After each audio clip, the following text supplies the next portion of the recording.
Hello, everybody, and welcome back to Animated Talk with Kevin Hogan. Today, I'd like to talk to you about How the Grinch Stole Christmas, the Christmas special by Chuck Jones, and whether or not it is overrated. Now, a lot of you have noticed on the various videos that I have put out talking about classic animation that I am not always a huge fan of a lot of the later works by Chuck Jones, who, of course, directed the classic special, which is shown perennially on television every year.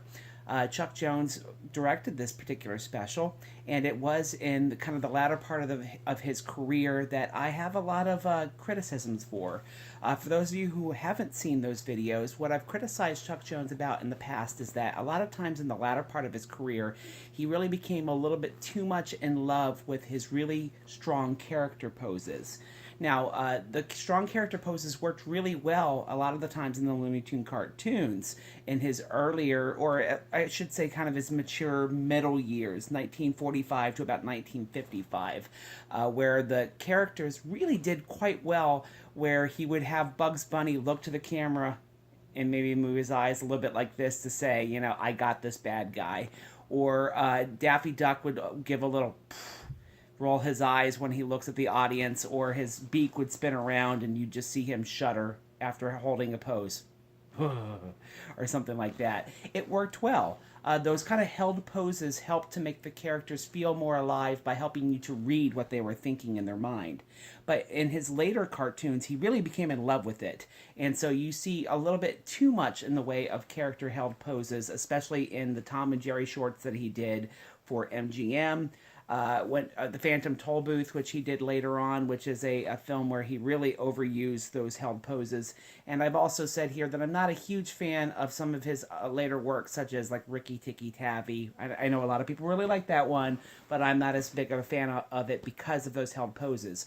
But I do think that the Grinch works when it comes to having these held poses. Why? Well, for the most part, the story is narrating the poem from the book, and you are really kind of reading the mind of the Grinch as the poem is talking about kind of how dark and sinister his heart is.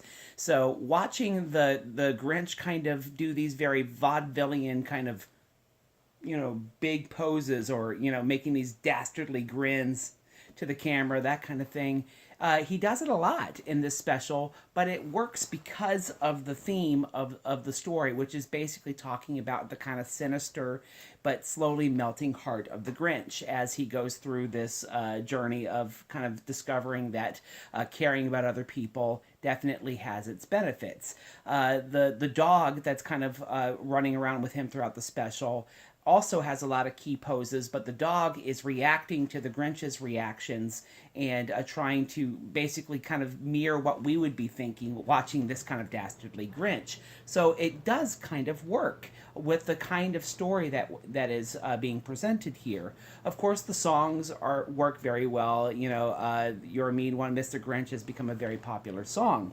It also works because a lot of the animation of the townsfolk, the Who's and Whoville, they have just kind of a bouncy, happy animation, and a lot of their held poses are just them with kind of big old stupid smiles on their faces. But that works. Why does that work? Because in that particular case, he is showing that they are just pure of heart and that there's just no badness in them. They just kind of let whatever roll off their backs. So thematically, the Who's work by having a lot of these held poses. Of course, the little girl, Cindy Lou Who, when she has those big eyes and she is just so trusting and she has that held pose of her just looking at him with, you know, just these big old eyes, it works in this particular case because the little girl is just enamored with whatever he says or does because she thinks he's Santa Claus. So in these particular cases, it actually works quite well, him using these held poses. I don't think it works in most of Chuck Jones's latter work, but I do think that it works well here because of the source material.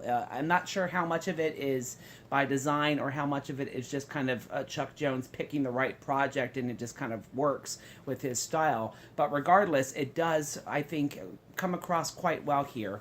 If there's anything that I don't think works quite so well in the special is sometimes it's just a little bit too much narration. a little bit less narration, maybe a little bit more.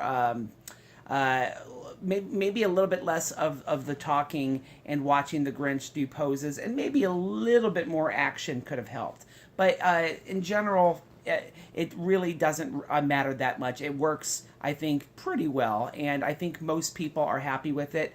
And I've seen recent specials where they've shown it on TV where they've trimmed it, so that kind of helps too. The fact that they've trimmed out some stuff makes those scenes go by a little bit faster anyway. So it almost doesn't matter with modern TV if you're watching it on television.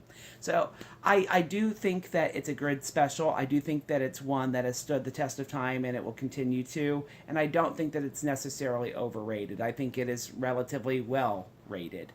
Hopefully this will start a discussion about cartoons and how to use art to best make a film. Hopefully there will be some animated discussion among your family, and hopefully you'll continue to come back and have more discussions about art and animation here at Animated Talk with Kevin Hogan. Bye-bye.